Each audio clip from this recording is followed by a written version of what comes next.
kabahay! Ako po ito muli, si Imelda Pangan ng Don Marcel's Agent.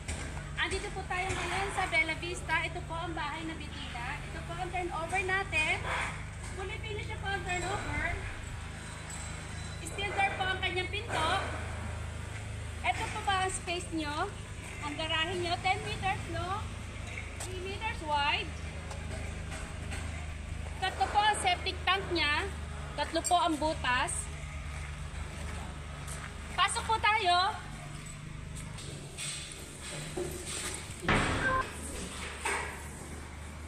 Steel door po ang pintuan.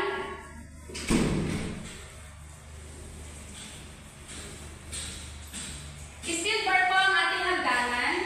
Mahogany po ang ating kahoy sa hagdanan. Vinyl tiles po ang second floor. At steel door metal drop din po ang second floor.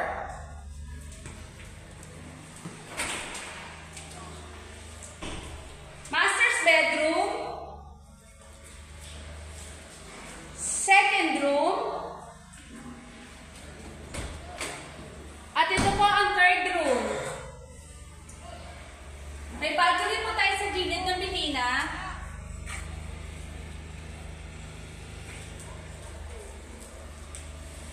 Ito po ang second floor na toilet and bath.